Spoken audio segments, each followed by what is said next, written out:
Bienvenue dans cette nouvelle édition du 12-15 sur Africa 24 à la une de l'actualité. La culture au service de la lutte contre le terrorisme, une initiative au cœur des discussions lors de la conférence des ministres en charge de la culture des pays du G5 Sahel. Le but étant d'améliorer la sécurité de cette zone sous tension. Les autorités ghanéennes motivées à trouver des solutions contre la dépréciation du cedi, monnaie locale. La création d'un comité spécial permettra, avec les efforts conjoints de la Banque du Ghana, de relever ces devises en réduisant ses mauvaises performances. Et enfin, simplifier le quotidien du personnel de santé, c'est l'idée ingénieuse derrière la start-up béninoise AS Pharma qui met en place des logiciels pour améliorer la gestion des pharmacies et des cliniques. En Gambie, les auditions de la commission Vérité et Réconciliation reprennent ce lundi 20 janvier. Une commission chargée de mettre en lumière l'ensemble des crimes commis sous le régime de l'ancien président Yahya Jammeh. Face à la rumeur entretenue par ses supporters d'un retour imminent de l'ancien dictateur au pays, le ministre de la Justice, Aboubacar Tambadou, a averti que Yahya Jammeh sera immédiatement arrêté et poursuivi pour des faits graves. Un soulagement pour les victimes de son régime qui espèrent obtenir un jour justice. Le ministre gambien a également adressé un message de confiance aux victimes de l'ancien régime.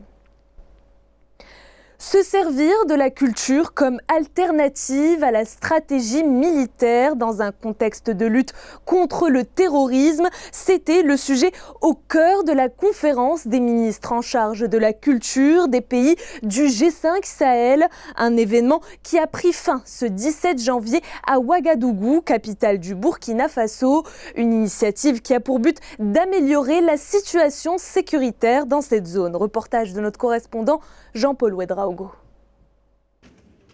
Faire de la promotion des valeurs culturelles une arme de lutte contre l'extrémisme violent dans la région, c'est cet acte majeur contenu dans une déclaration qui a sanctionné la conférence des ministres en charge de la culture des pays du G5 à Ouagadougou le vendredi 17 janvier 2020.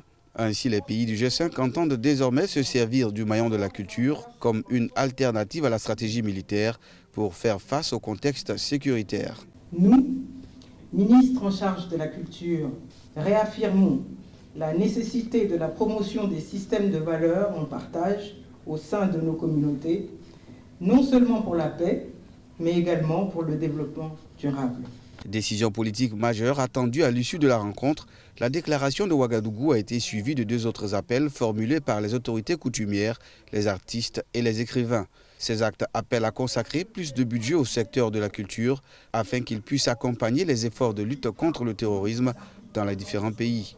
Réaffirmant ainsi notre engagement et lançons un appel aux dirigeants des pays du G5 Sahel pour la prévention et la lutte contre l'extrémisme violent par la mutualisation des mécanismes endogènes et des expériences acquises. Impliquer l'ensemble des acteurs à la recherche de solutions durables au phénomène de l'extrémisme violent, tel était l'objectif visé par la rencontre. Les participants ont pris la résolution de travailler en étroite collaboration pour venir à bout du phénomène à la base de plusieurs attaques terroristes dans la région.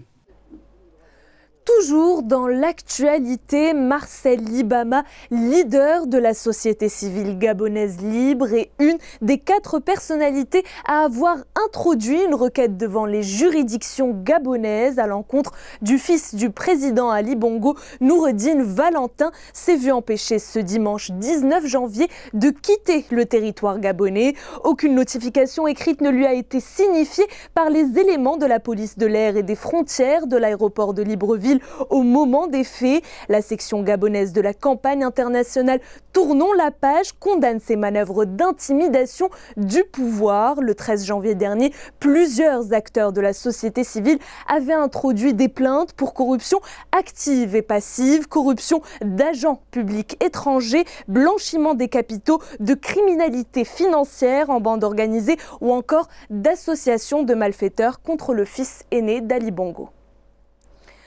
Proposer des solutions à la dépréciation continue du cedi, la monnaie nationale du Ghana, c'est l'initiative introduite par les autorités à travers une structure mixte baptisée Comité de développement FX. Ce comité complétera les efforts de la Banque du Ghana pour réduire la mauvaise performance continue du cedi par rapport aux autres principales devises étrangères. Les précisions d'Aïssatou Bari.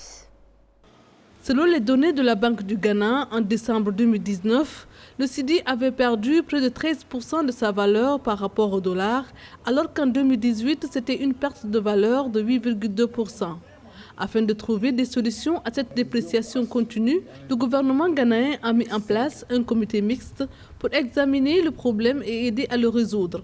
La chute saisonnière du cedi peut s'expliquer par des vents contraires externes et une demande intérieure cyclique des bureaux de change par les entreprises et les particuliers pour les accords commerciaux.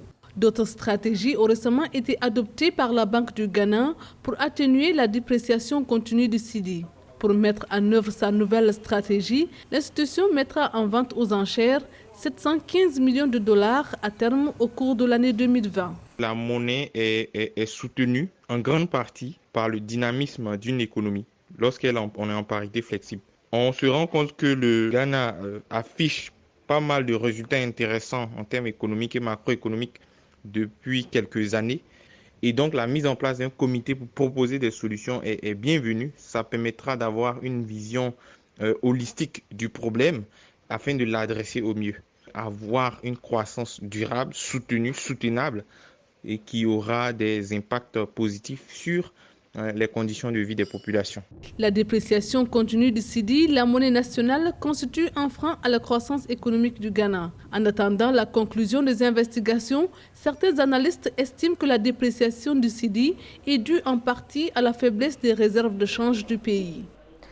Dans le reste de l'actualité, l'approvisionnement en gaz nigérian sera limité au Togo, au Bénin et au Ghana, et ce, durant 3 mois de travaux qui auront bientôt lieu sur le gazoduc ouest-africain. Selon un communiqué du West African Gas Pipeline Company, le réseau va faire l'objet d'un vaste programme de nettoyage et d'inspection dès ce lundi 20 janvier, un projet qui s'achèvera au plus tard le 21 mars 2020.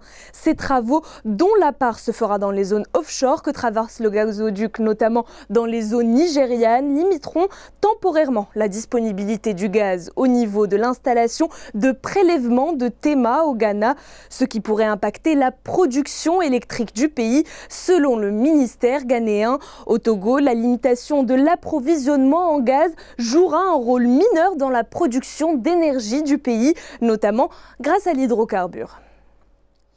Simplifier les tâches des acteurs de la santé, tels sont les objectifs de la start-up dénommée AS Pharm, créée en mars 2016. 2 logiciels dénommés AS Pharm et AS Clinique ont été mis au point au Bénin pour faciliter le quotidien du personnel de la santé.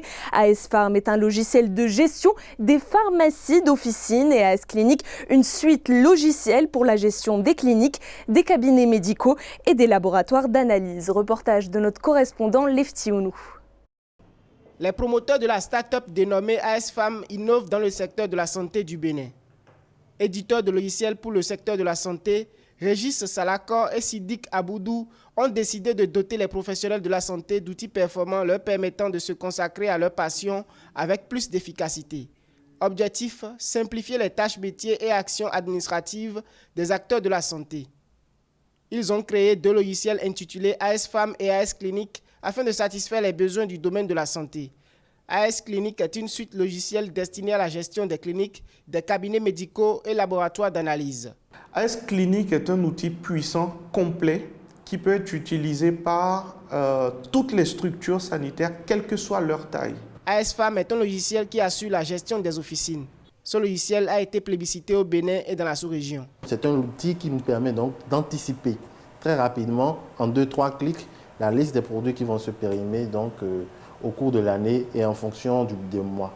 Lorsque vous voyagez par exemple, vous avez la possibilité donc de suivre votre stock ou vos ventes au fur et à mesure qu'elles se font.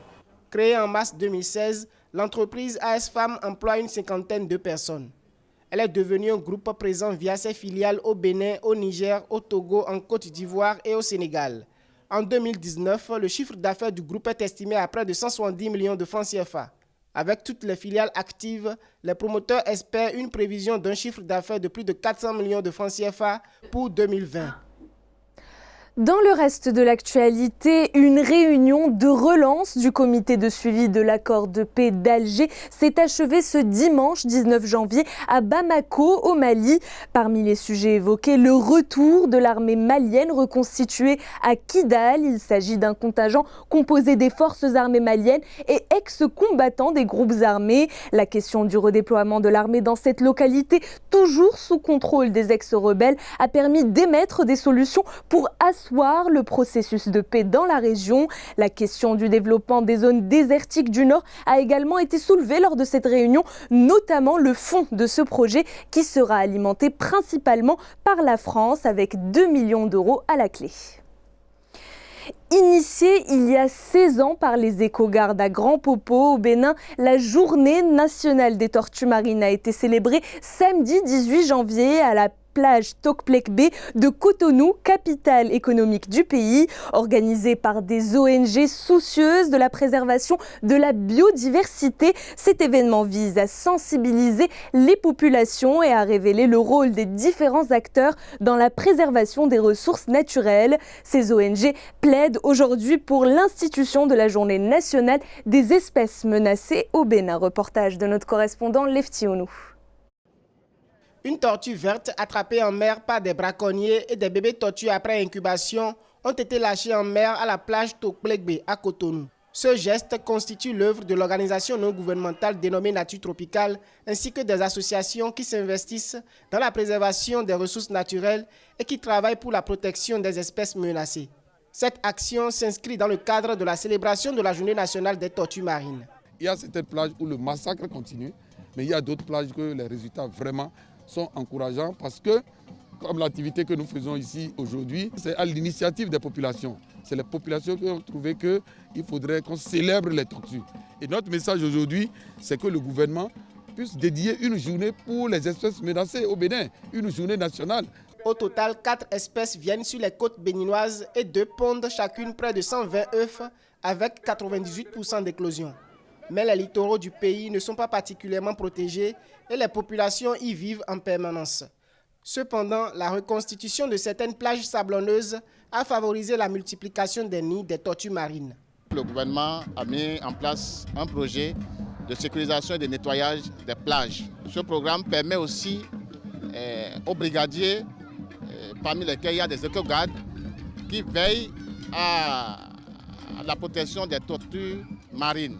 Selon l'ONG Nature Tropicale, plus de 17 000 bébés tortues ont été libérés en 2019. Il faut souligner qu'en dehors des ratifications de plusieurs conventions internationales et sous-régionales portant protection de la biodiversité, le pays s'est doté d'un arsenal juridique portant protection des ressources naturelles. C'était le journal de la rédaction. Merci de votre fidélité. Dans un instant, retrouvez une nouvelle édition de l'information sur Africa 24.